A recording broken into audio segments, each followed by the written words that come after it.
Hallo zusammen, ich habe für euch die neue DJI Neo, die habe ich jetzt beim Traillauf dabei gehabt.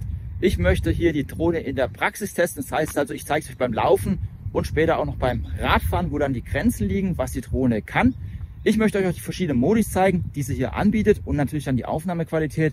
Heute ist relativ bewölkt, es ist nicht das optimalste Wetter, also eigentlich mal gut, um zu zeigen, wie gut auch die Kamera sich schlägt. Und es war auch sehr windig, das heißt also, die Drohne musste auch mit sehr viel Wind kämpfen. Aber ich würde sagen, wir schauen uns einfach jetzt mal die Aufnahmen an. Und im letzten Teil zeige ich natürlich, was auch alles im Lieferumfang enthalten ist. Los geht's! Ja, dann kommen wir auch schon zur ersten Herausforderung der DJI Neo. Und zwar, wir haben es wie gesagt immer noch ziemlich windig hier. Es gehen so ab und zu mal ein paar Böen rein. Ich weiß nicht, ob hinten an den Bäumen kann man es vielleicht ein bisschen erkennen, wie die sich bewegen. Also es ist nicht die optimale Bedingung. Und wir wollen ja einfach mal bei nicht optimalen Bedingungen testen, weil bei schönem Wetter geht alles. Wir laufen jetzt hier so einen kleinen Gang durch, der ist links und rechts bewachsen. Und dann schauen wir einfach mal, ich stelle die Drohne jetzt hier auf mittleres Folgen. Das heißt also, ja, auf Gesichtshöhe ist das Ganze. Ich habe gerade gezeigt, es gibt ja 3 verschiedene Modis und der höchste Modus filmt ja von oben herunter. Der mittlere ist einfach auf Gesichtshöhe und läuft dir dann hinterher. Und ich denke, das ist eine faire Sache, wenn wir da jetzt hier so durchlaufen. Und schauen wir mal, wie sich dann die Drohne hier an dieser Stelle schlägt. So, dann würde ich sagen, laufen wir mal los. Die Drohne startet auch immer gleichzeitig die Aufnahme. Das heißt also, da ist alles dann hier dabei. Jetzt schauen wir mal kurz. Ja, kommt gut mit.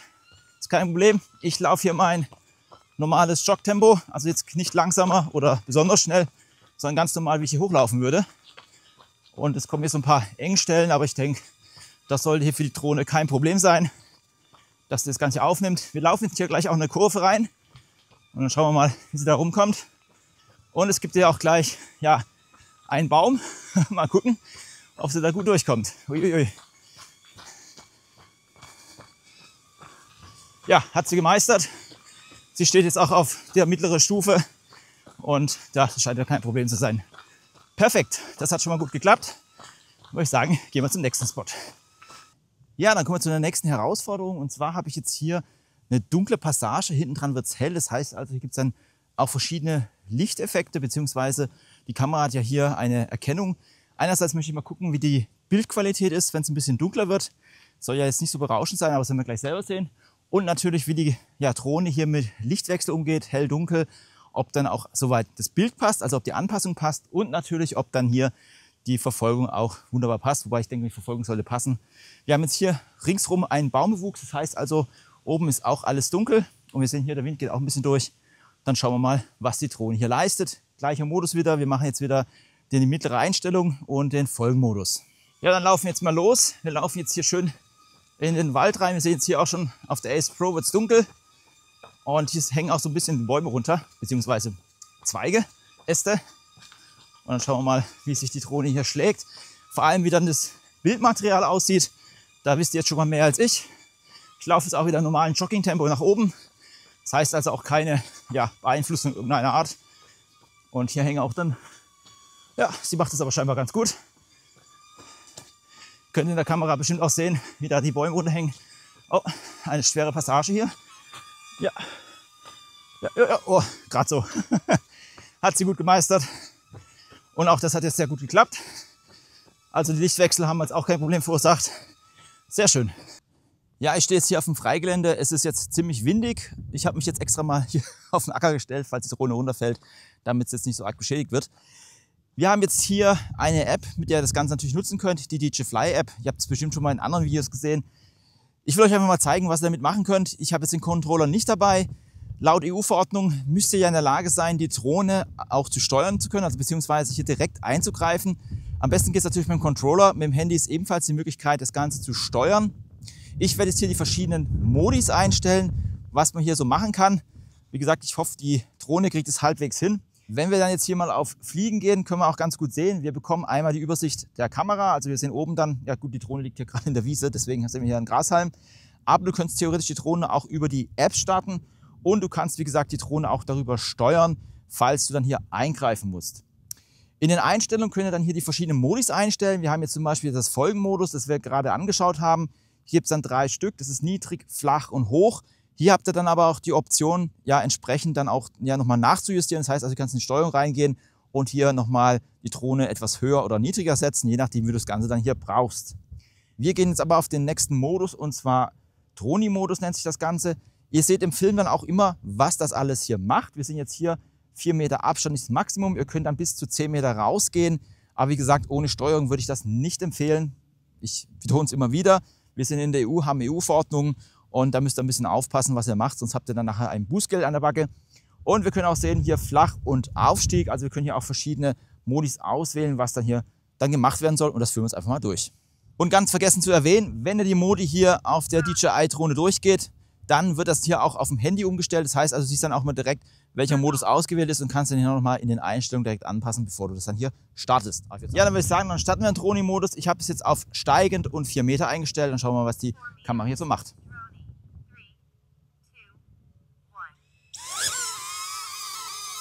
So, jetzt hat sie mich erkannt und jetzt fliegt sie so langsam zurück.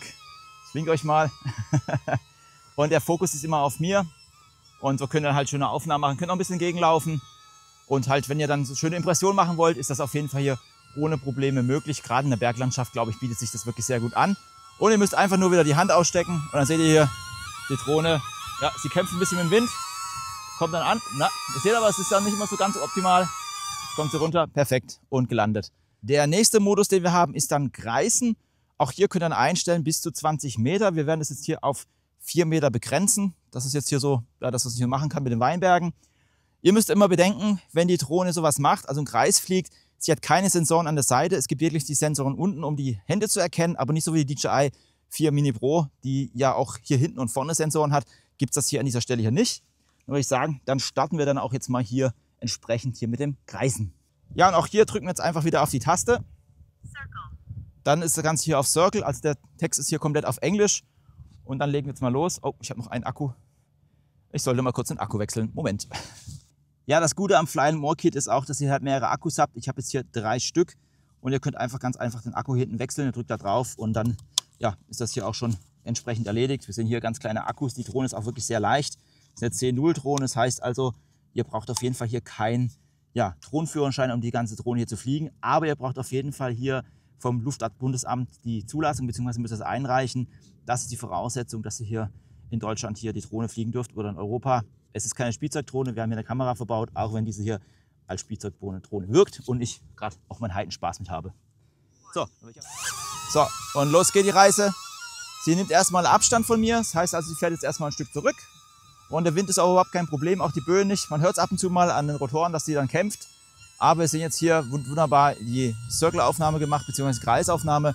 Und so könnt ihr dann hier wunderbar mit eurem Kleid im Winde schwingen und euch aufnehmen oder was auch immer ihr damit machen wollt. Aber es ist echt praktisch, ihr packt es einfach aus und bekommt dann diese Aufnahme ohne große Einstellung.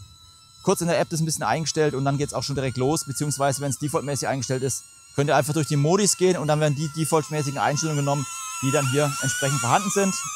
Den nächsten Modus, den wir haben, ist dann Rocket. Das sagt ja schon der Name. Hier steigt die Drohne einfach nach oben. Auch hier könnt ihr euch entscheiden zwischen 4 Meter bis zu 10 Meter hoch.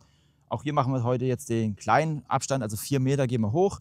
Und du kannst dann auch hier einen Wechsel einstellen. Ich mache es einfach an, ich habe keine Ahnung, was das ist. Probieren wir jetzt einfach mal aus und dann lassen wir die Drohne mal hochsteigen. Also ganz klassisch, wie gesagt, einmal hier komplett nach oben. Und dann wählen wir das auch hier aus. Rocket ist ausgewählt und auch hier wieder draufdrücken und wie same procedure as every start. So, und auch hier wird das Gesicht erstmal erkannt und dann geht es auch schon hoch und die Drohne schwebt jetzt über einem und fliegt jetzt über einem drüber. Ja, und fliegt es nach oben und ja, tschüss Drohne. Auch hier fährt sie wieder ihr Programm ab und ja, der Wind ist auch wieder kein Problem. Die kämpft, aber sie hält es ganz stabil. Mal gucken, wie dann die Aufnahmen hier sind. Ich denke, das sollte dann passen. Und auch hier kommt sie wieder runter und landet dann gleich wieder auf der Hand. Ah. Ein Modus dürfte sehr interessant sein, wenn du jetzt hier in Gedanken unterwegs bist oder so Yoga-Aufnahmen machst oder was auch immer, hier für deinen YouTube-Kanal zum Beispiel, ist das sogenannte Spotlight-Modus. Da gibt es einmal den Fotomodus, einmal den Videomodus. Wir machen jetzt den Videomodus. Ja, was macht der Spotlight-Modus? Die Drohne steht jetzt hier bei mir, beziehungsweise geht mit mir mit. Könnt ihr ganz gut sehen, es ist dann auf dem Punkt. Und dann könnt ihr jetzt hier so ein bisschen was erzählen und ein bisschen was machen. Es gibt dann auch noch einen individuellen Modus. Hier können wir jetzt auch mal reingehen. Hier gibt es dann 3 verschiedene Sachen, die ihr einstellen könnt. Wir haben einmal hier den Helix, den ihr hier durchführen könnt. Den machen wir jetzt gleich. Ihr könnt dann aber auch hier einen Boomerang durchführen. Das heißt also, hier werden die Aufnahmen so ein bisschen verändert. Man sieht, wie gesagt, alles im Vorfilm. Und meine Lieblingsfunktion, die ich jetzt gleich testen möchte, die ich noch nicht getestet habe, Aber ich mir viel davon verspreche, ist die Direction-Drag-Funktion. Das heißt also, die Drohne läuft vor dir oder fliegt vor dir und du nimmst eine Aufnahme von der Front auf. Genau, würde ich aber sagen, fangen wir mit dem Helix-Modus an. Auch hier gibt es wieder die Möglichkeit, ja, verschiedene Weiten einzustellen. Wir machen jetzt einfach mal 6 Meter, dass wir mal was anderes haben. Minimum ist 4 Meter, Maximum war jetzt an dieser Stelle hier 20 Meter. Und dann schauen wir mal ganz kurz, ja, wie das dann hier aussieht. Und jetzt auch so, wenn ich jetzt auf diesen Modus gehe, auf diesen individuellen Modus, sagt dieser immer auch an, welcher gerade eingestellt ist. Helix haben wir gerade gehört. Das heißt also, hier ist der Helix-Modus entsprechend aktiviert. Und dann legen wir mal los. Das heißt also, die Drohne geht jetzt ein bisschen weiter raus und fliegt auch jetzt hier ihr Programm ab. Und dann habt ihr auch hier wieder eine schöne Aufnahme, wenn ihr dann jetzt entsprechend hier eine Produktpräsentation macht oder wenn ihr jetzt mit dem Auto irgendwas machen möchtet, mit dem Motorrad. Also da ist natürlich hier alle Fantasie offen. Und wir sehen auch hier, ich weiß nicht, ob ihr gut erkennen können, die Drohne, sie fliegt hier ganz gut. Sie sind im Bild, ich weiß es gar nicht. Ja, sie kämpft ein bisschen mit dem Wind, aber es klappt ganz gut. Ja, ist ein bisschen fies, ist ein bisschen Gegenwind. Und dann kommt sie auch schon zurück, hat ihr Helix geflogen und ist auch schon wieder bei mir. Als vorletztes schauen wir uns dann noch den Boomerang-Modus an. Auch hier wieder die kleine Aufnahme, ich habe es gerade schon erwähnt. Hier können wir ja bis zu 20 Meter gehen. Auch hier machen wir jetzt einfach mal die 10 Meter Variante. Jetzt sind wir mal ein bisschen mutig hier bei dem Wind und gucken mal, was sie macht. Und auch hier können wir gleich hören, wenn wir dann hier umstellen. Hören wir, Boomerang ist jetzt dann hier auf dem Individualmodus. Wir haben dann hier so ein kleines Männchen, so ein grünes. Da wisst ihr mal, wo ihr seid. Und auch hier starten wir jetzt mal den Modus. Mit dem Boomerang-Modus, ich bin jetzt auch mal gespannt, was der genau macht, wie sie abfliegt. Sie fliegt erst ein Stück zurück. Ganz schönes Stück, aber ganz, ja, ist ordentlich. Also da müsst ihr auf jeden Fall darauf achten, dass ihr da Platz habt. Und die hält dann wirklich diese Meter ein, die wir jetzt hier eingestellt haben. Und dann geht es auch schon los mit dem Boomerang, kommt so ein bisschen zurück und fliegt wieder ein bisschen weg. Das macht sie ganz toll, liegt dann hier auch schön im Wind. Und gucken, ob man das sehen kann.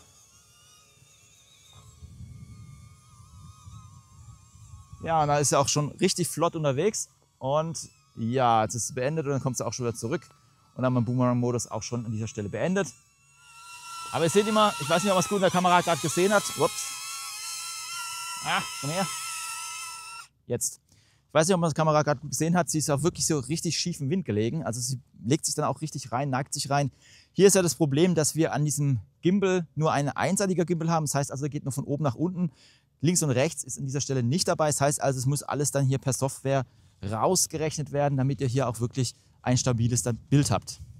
Ja, dann würde ich sagen, dann gehen wir auf den Direction Track, beziehungsweise jetzt die Aufnahme von vorne und schauen einfach mal, wie sich das Ganze hier wiedergibt, beziehungsweise wie das gut funktioniert, auch mit dem Wind jetzt. Und ja, dann gucken wir mal beim normalen Lauftempo, wie sich das Ganze hier schlägt.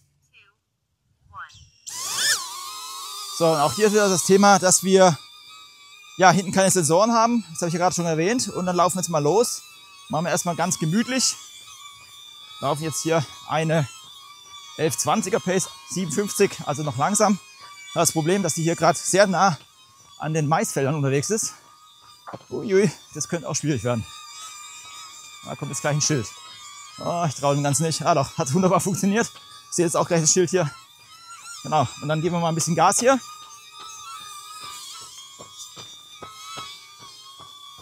So, laufen wir 7er Pace, ganz nah am Boden. So, jetzt laufen wir mal hier normale Pace.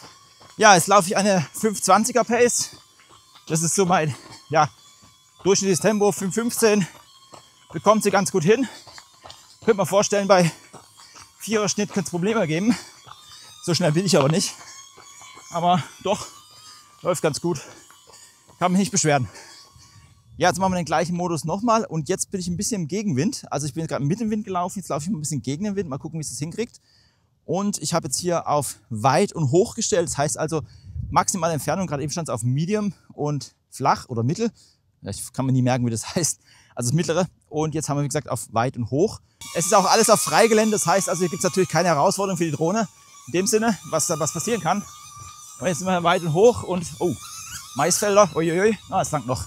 Okay. Und auch hier laufe jetzt hier eine 440er Pace.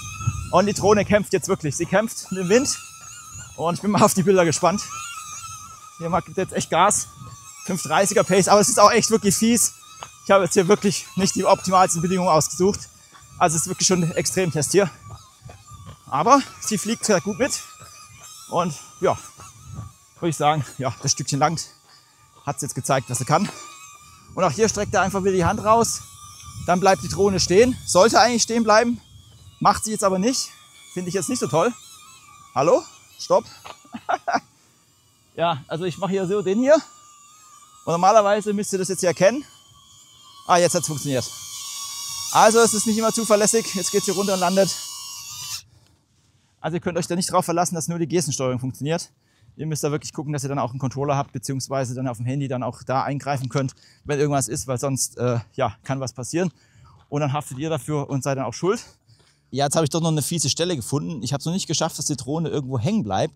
Und zwar, ich bin jetzt hier mitten in den Weinbergen und es gibt jetzt schöne Weinreben, wo man einmal durchlaufen kann, dass man wenigstens keine Brennnessel hat und lange einen Spot suchen müssen, wo ich einfach durchlaufen kann. Wir laufen jetzt einfach mal hier durch, schön hier, ja, links und rechts, wie gesagt, keine Sensoren da und dann gucken wir einfach mal, was die Drohne hier so anstellt. Wieder auf Medium eingestellt, das heißt also, sie sollte einfach jetzt hier mittendrin durchlaufen. Gucken wir mal, was sie macht.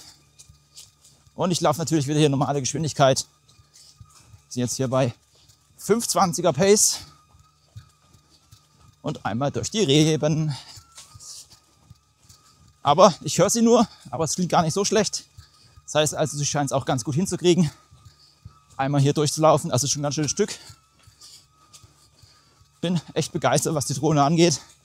Macht sie wirklich gut. Einfach auspacken, loslegen, filmen. Perfekt.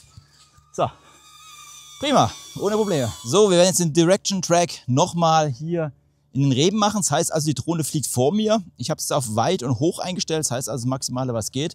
Bin mal gespannt, wie sie sich schlägt. Ich habe mir jetzt auf hoch eingestellt, damit sie ein bisschen über die Reben fliegt, weil, ja, ehrlich gesagt, das ist so eng. Das wäre sehr unfair, wenn man die jetzt hier zwischen reinfliegen lassen kann, weil die Rebe ist auch nicht gerade. Und wie gesagt, wir haben hinten keine Sensoren. Also da muss man auch realistisch bleiben bei der Sache. So, und dann probieren wir es mal aus, ob es dann funktioniert. Ich habe so meine Zweifel. Aber wer nicht wagt, der nicht gewinnt. Oder wie heißt das? Die Drohne ist versichert. Also von daher schauen wir mal, was passiert. Ja, es ist auch gestartet. Schauen wir mal, was sie macht. Sie fliegt so ein bisschen über den Reben. Und die Schwierigkeit ist jetzt, dass sie mich genau direkt verliert. Das Problem ist, die Reben sind so hoch hier, dass sie nicht hoch genug fliegt. Ich kann es zwar natürlich noch nachjustieren, aber sie hat mich direkt verloren. Und was macht die Drohne, wenn sie mich verloren hat? Sie bleibt einfach stehen. Das ist auch das Sinnvollste, was sie machen kann. Sie jetzt hier, steht sie. Gucken, ob sie mich wieder ins Bild kriegt. Hallo.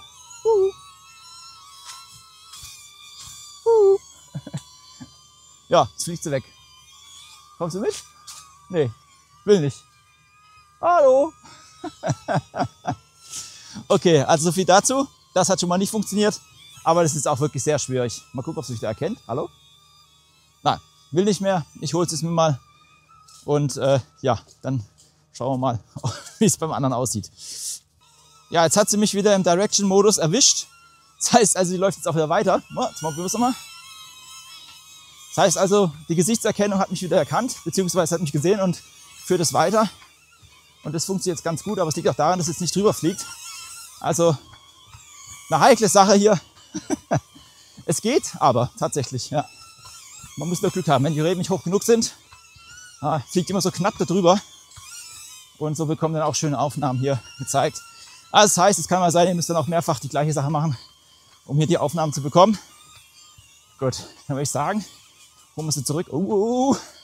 Gerade noch verpackt. So, Hand ausstrecken und dann kommt sie auch schon wieder zurückgeflogen. Ja, dann kommen wir jetzt auch zum letzten schwierigen Test, was das Laufen angeht, was man gut erkennen kann. Hier geht es jetzt wirklich so eine grüne Hölle für die Drohne, würde ich jetzt mal sagen. Nein, also es ist einfach so, dass es jetzt anders als gerade eben vorhin, bei dem Bus, als ich erwachsen war, das war ja schön hoch. Und hier ist es wirklich schön dicht. Wir laufen jetzt hier auf einem Trailpfad, den Bismarckberg hoch bei Bensheim. Falls jemand aus der Gegend kommt, schöne Grüße. Das ist das Einzige, was ich jetzt so in der Gegend habe, um das Extrem zu testen. Und das Extrem ist hier tatsächlich dichte Bewachsung, beziehungsweise der wenige Platz, den es hier gibt. Und da bin ich mal gespannt, was der Verfolgungsmodus macht. Den Modus, dass man von vorne gefilmt wird, brauche ich hier eigentlich gar nicht testen, weil irgendwann wird die im Baum hängen. Dadurch, dass ja keine Sensoren da sind, es macht einfach keinen Sinn, das jetzt hier herauszufordern und die Drohne jetzt einfach da abstürzen zu lassen. Ja, wird einfach nicht klappen. Daher machen wir jetzt hier den Folgemodus und gucken mal, wie sich die Drohne dann hier schlagen wird. So, dann würde ich sagen, hier haben wir zwei Sachen, schlechte Lichtverhältnisse und schwierige Passage. Dann laufen wir mal hoch, Trailstrecke und gucken mal, was die Drohne hier macht. Wie gesagt, hier sehr, sehr viel Bewachstum. Ich muss mich auch selber ein bisschen ducken. Oh, dann schon den Baum erwischt, okay. Also, sie kämpft. Sie wird weich fallen. Mal gucken. Ja, jetzt gehen wir hier weiter. Geht auch ordentlich steil hoch hier. Hier kommt jetzt eine Kurve. Die ist auch echt schwierig, weil hier links und rechts alles bewachsen ist. Mal gucken, wie es schafft. Ich mache jetzt extra ein bisschen langsamer. Ah, sie meistert es aber gar nicht so schlecht. Oh, da war es auch wieder ein Baum. Man hört es ab und zu.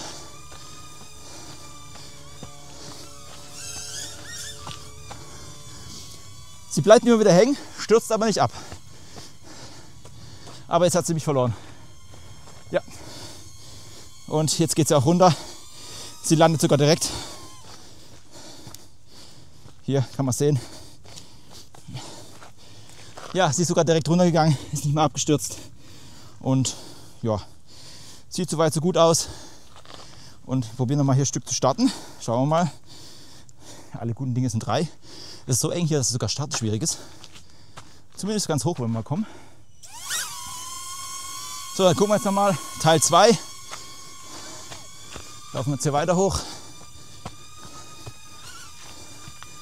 Die Schwierigkeit ist auch, ich laufe nämlich hoch. Okay, das war der Baum. Okay, sie verheddert sich im Baum. Ihr habt es jetzt vielleicht gesehen, ich habe es gehört.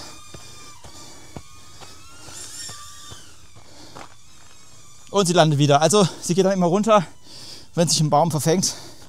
Das heißt also, hier ist es dann echt schwierig, hier runterzufahren, hochzulaufen, beziehungsweise zu filmen. Eieiei. Und ich zeige euch mal ganz kurz, wie das hier aussieht. Also wir sind jetzt einmal die Passage hochgeflogen. Hier ist wirklich alles gut bewachsen. Und hier hat sich dann immer verheddert, gerade bei solchen Bäumen, wo so ein bisschen die Äste runterhängen. Also das ist dann echt schwierig. Und wir sind auch auf der Drohne, was man aus der Kamera gut erkennen kann, haben jetzt hier so ein paar grüne Markierungen. Ja, Arbeitsspuren. Ja. Und ja, genau, das ist auch die Stelle hier gewesen. Gerade sowas hier ist ein Problem. Dann, wenn sowas runterhängt, da hat sie dann echt Probleme. Gerade wenn es so fein ist, da kann es im Herbst vor allem Probleme geben. Wenn nur Äste hängen, dann hat sie noch weniger Chancen, hier auszuweichen. Ja, da würde ich sagen, dann kommen wir jetzt mal zum Fahrradtest. Ich habe jetzt hier mal ein paar schöne Spots ausgesucht. Den ersten, den wir haben, ist hier ganz normal. Links und rechts wachsen Bäume. In der Mitte ein ganz normal klassischer Radweg. Ich habe jetzt hier mein Gravelrad dabei und wir schauen einfach mal, wie das Ganze dann aussieht. Was die Wetterverhältnisse angeht, es scheint ein bisschen die Sonne, aber es hat gerade eben geregnet. Hier und da ist es noch bewölkt. Es ist momentan nicht so stark windig wie noch beim Lauftest, aber die optimalen Bedingungen für die Kamera ist natürlich jetzt hier auch nicht gegeben. Das heißt also, wir schauen einfach nachher, wie die Aufnahmen aussehen. Die Einstellungen stehen jetzt auf flach und medium, das heißt also Medium Abstand. Das ist so die zweitweiteste Entfernung und flach bedeutet einfach auch die zweithöchste. Das heißt auch nicht ganz weit unten und schauen wir mal, wie sie schlägt. So, ich fahre jetzt 9 Stundenkilometer, 10 Stundenkilometer. Geben wir mal ein bisschen hier Gas. Sind wir bei 13,5, 17. Ja, also so bei 20 Stundenkilometer. Das ist jetzt noch gediegen langsam. Noch ein bisschen hier Gas geben. 17, 18. Ja, also so bei 20 Stundenkilometer kein Problem. Die Drohne kommt gut mit. Ich gebe mal ein bisschen mehr Gas. Sind jetzt so bei 20 Stundenkilometer. So, 21, ja, jetzt wird es ja auch ein bisschen schwieriger zu fahren. Und 22. Ja, das sah jetzt schon mal ganz gut aus. Und vorne kommt niemand, ich muss es abbrechen. Jetzt geben wir hier mal ein bisschen Gas. Jetzt war hier gerade jemand da gewesen, deswegen muss ich abbrechen. Immer aufhören zu fliegen, wenn jemand kommt. Das war nix.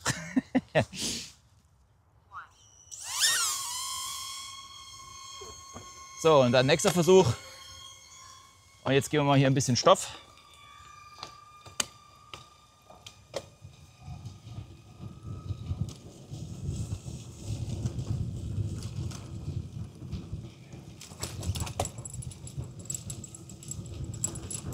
So, jetzt sind wir bei 22,7, 25 Kilometer.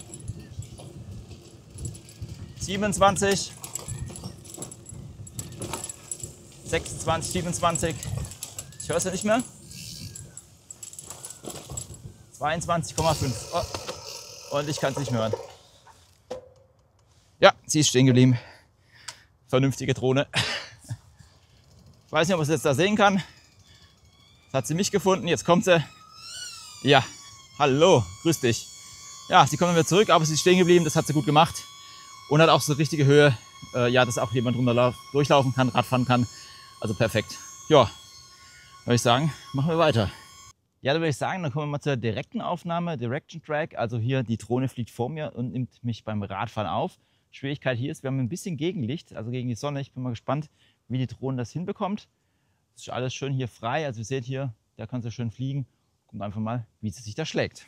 Ja, die Drohne hat sich entschieden, jetzt hier auf der Seite zu fliegen, wo natürlich dann die Bäume sind. Ihr könnt auch mit der Steuerung das Ganze justieren. Gucken wir mal, ob das funktioniert. Fliegen wir jetzt einmal rüber. Na, die reagiert nicht, okay. Also ich habe jetzt gerade keine Möglichkeit, hier die Drohne auf die andere Seite zu bringen. Das ist natürlich nicht so gut. Ja, sie ist jetzt einfach da, wo sie steht. Also folgt mein Gesicht. Ja, da würde ich sagen, probieren wir es mal aus. Ich glaube, das geht schief.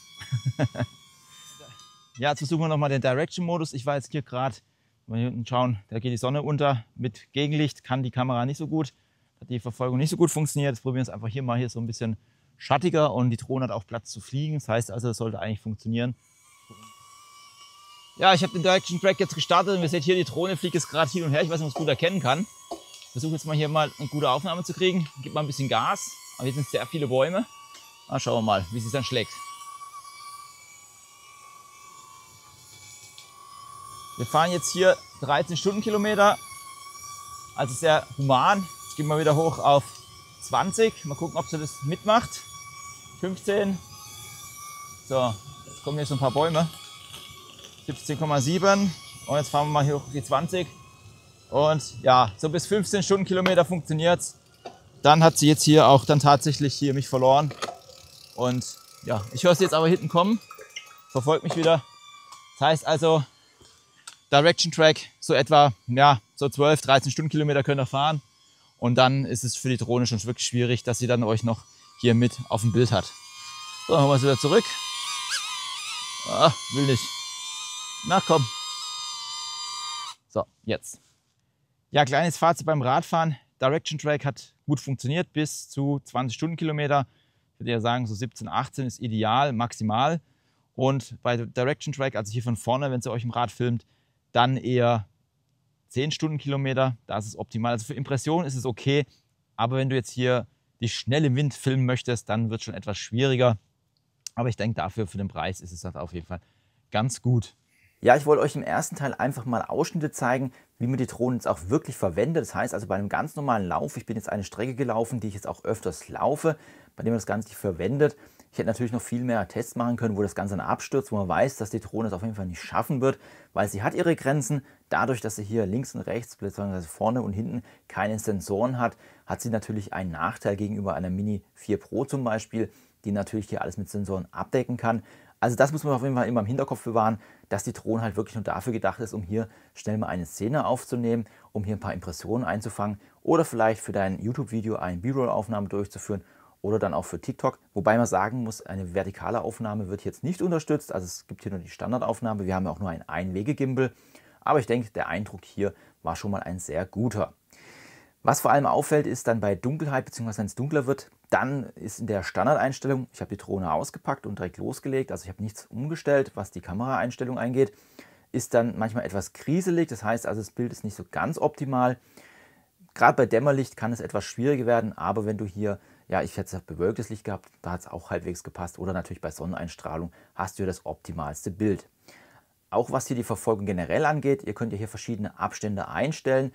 Das macht die Drohne wirklich sehr gut. Und eigentlich hast du überhaupt keine Sorge, dass du die Drohne verlierst, weil sie ist wirklich sehr, sehr laut. Gerade wenn man das mal im Vergleich zu der Mini 3 Pro nimmt, die habe ich jetzt noch aktuell hier, ist sie doch deutlich lauter.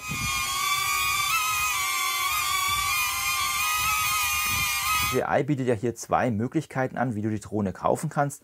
Einmal hier als Standalone, das heißt also nur die Drohne mit einem Akkuslot und natürlich ein Kabel zum Aufladen. Du kannst nämlich auch hier den Akku über die Drohne aufladen. Dann wird das Ganze, wie gesagt, übers Handy gesteuert, beziehungsweise über die DJI Fly App. Du musst das Ganze hier verbinden und dann hast du hier rudimentär die Möglichkeit, das Ganze zu steuern. Wobei ich muss sagen, die Steuerung auf dem Handy reagiert ja nicht so exakt oder akkurat wie jetzt zum Beispiel mit einer Fernbedienung. Du kannst es machen, aber es ist auf jeden Fall hier nicht qualitativ gleichwertig. Ich würde euch an dieser Stelle aber das Fly & More Kit empfehlen, also hier ein bisschen mehr auszugeben. Dabei bekommst du einmal die Fernbedienung, als dann auch 2 Akkus mehr. Also das heißt, dass du insgesamt 3 Akkus mit einer Ladestation, wie man es vom Fly More Kit auch schon kennt. Darüber hinaus gibt es dann auch 2 Ersatzpropeller. Die Propeller sind zwar geschützt, aber ja, der Teufel ist ein Eichhörnchen, und wie sagt man das? Da bleibt man irgendwann mal hängen im Ast und dann ist der Propeller kaputt. Hier hast du dann auf jeden Fall mal Ersatz dabei, und es gibt dann auch ein Werkzeug, damit du hier die Propeller gut tauschen kannst. Wichtigster Aspekt finde ich aber an dieser Stelle tatsächlich die Fernbedienung, weil hier hast du nämlich dann mehrere Möglichkeiten. Wenn wir uns das Ganze mal anschauen mit der Fernbedienung, können wir auch sehen, einmal bekommen wir hier unten ganz klassisch hier auch die verschiedenen Modis. Du kannst nämlich nur mit der Fernbedienung zum Beispiel im Sportmodus unterwegs sein. Das geht nämlich hier in der normalen Standardversion nicht. Großes Pluspunkt ist dann eindeutig auch hier, dass ihr mit der Drohne ganz normal fliegen könnt, also weiter weg fliegen könnt, also nicht irgendwie was Vorprogrammiertes, sondern einfach hier wirklich an der Distanz fliegen und hier so ein bisschen die Gegend erkunden. Das ist nämlich hier möglich, weil du weiter rauskommst, und du siehst natürlich auch, was aktuell gefilmt wird. Das hast du zwar auch rein auf der Handy-App, wenn du jetzt hier ohne die Steuerung unterwegs bist, aber das ist dann nicht so umfangreich, wie wir es jetzt hier an dieser Stelle haben. Wir sehen auch links unten wird uns dann auch die GPS-Daten eingeblendet, wo wir aktuell sind. Ihr seht oben hier auch direkt einen Überblick über den Akkustand, und der große Pluspunkt ist eindeutig die Möglichkeit, hier nämlich die Kamera einzustellen. Und zwar hier habt ihr dann die Möglichkeit, zwischen einem Pro-Modus, der aktiviert ist, oder einem Automodus das Ganze zu nutzen. Automodus haben wir jetzt gerade 4K 30 eingestellt, das ist auch das Maximale, was geht. Bei 1080p kommst du zum Beispiel auch auf 60 Frames per Second. Das geht hier bei 4K nicht, das ist bei 30 begrenzt. Und du kannst natürlich auch hier dann in den Pro-Modus reingehen. Und wenn du dich mit Kamera ein bisschen auskennst, kannst du nämlich hier auch die verschiedenen Sachen einstellen, wie zum Beispiel Weißabgleich oder dann natürlich auch hier die Blenden etc. Also das heißt, hier hast du dann viel mehr Möglichkeiten, auch hier deine Kamera optimal einzustellen und dann auch hier Aufnahmen machen, wenn du jetzt hier irgendwo anders eine Aufnahme machen möchtest. Und das ist auch ganz toll für eine Einsteigerdrohne, dass du dennoch hier einige Möglichkeiten hast, auch außerhalb der vorgegebenen Programme hier was abzufilmen. Und wenn wir auf die 3 Punkte oben gehen, da bekommen wir dann auch zum Beispiel bei Sicherheit die maximale Flughöhe angezeigt. Das ist jetzt der Standardwert, ich habe jetzt nichts eingestellt. Als auch die automatische Rückkehrhöhe ist dann 30 Meter. Und du kannst natürlich auch maximale Flugdistanz, sollte eigentlich Sichtweite sein und nicht jetzt hier außerhalb der Sichtweite. Also hier geht es auf jeden Fall auch mit der Einstellung, das Ganze zu begrenzen. Und natürlich bekommst du dann auch hier die Sensoren angezeigt, die du kalibrieren kannst, als auch die Steuerung. Hier kannst du natürlich auch mal die Einheiten umstellen. Und du bekommst hier bei Kamera auch hier nochmal die Möglichkeit, den Zwischenspeicher einzustellen, als auch natürlich hier Ordnername. Du bekommst eine Übersicht des aktuellen Speichers, weil hier ist ein fester Speicher verbaut. Das heißt also, bis zu 22 GB ist hier möglich zu speichern. Und natürlich kannst du auch hier nochmal einen Weißabgleich einstellen und den Hilfsrahmen, um hier entsprechend hier die Aufnahmen richtig durchzuführen. Insgesamt muss ich sagen, ich bin mit der Drohne wirklich sehr, sehr zufrieden. Sie bietet genau das, was ich möchte. Schnell auspacken, Handy einschalten, damit steuern und hier dann ein paar Aufnahmen machen, um hier ein paar B-Rolls-Aufnahmen hier für meinen YouTube-Kanal zum Beispiel zu machen oder dann hier mit den Kindern mal unterwegs zu sein. Wobei man muss sagen, Drohnen dürfen erst ab 16 Jahren geflogen werden oder in Begleitung eines Erwachsenen. Also das ist auch die Voraussetzung. Aber nichtsdestotrotz, die haben hier riesen Spaß, man macht hier tolle Aufnahmen und bekommt hier auf jeden Fall ein paar schöne Impressionen. Ihr müsst jetzt nicht groß eine Drohne aufbauen, wie zum Beispiel bei der DJI Mini 4 Pro, wo ihr dann erst alles ausklappen müsst, auspacken müsst und dann die Fernbedienung auspacken müsst. Das geht hier leichter mit dem Handy und natürlich hier mit den Einstellungsmöglichkeiten an der Drohne selbst. Die Aufnahmen sind für mich okay. Es sind jetzt nicht die besten Aufnahmen. Es gibt auf jeden Fall hier von DJI auch bessere Kameras, aber nichtsdestotrotz für diesen Anwendungsfall und vor allem für diesen Preis ist es auf jeden Fall sehr gut, was du hier an Qualität geliefert bekommst. Du kannst mir auch gerne mal einen Kommentar schreiben, ob die DJI Neo für dich auch eine Option ist. Hast du diese vielleicht auch schon gekauft? Kannst mal deine Erfahrungen wiedergeben. Überlegst du diese zu kaufen? Kannst ja auch mal Fragen stellen, wenn dich irgendwas interessiert. Frag einfach in den Kommentaren. Ich beantworte sie sehr gerne. Wenn dich noch mehr von meinem Kanal interessiert, der ist eher sportlastig, da kannst du mal reinschauen. Ich teste hier Sportuhren, Fahrradnavigationsgeräte und alles, was mit dem Sport zu tun hat. Also deswegen auch jetzt diese Drohne. Ich möchte auch noch mehr zum Thema Drohnen machen, auch zu den kommenden Drohnen. Das interessiert mich wirklich. Die Technik ist wirklich sehr interessant, was da mittlerweile geht. Wenn dir das Video gefallen hat, lass auch gerne einen Daumen hoch da. Das freut mich, den Algorithmus. Ansonsten bedanke ich mich für deine Zeit. Tschüss, bis zum nächsten Mal.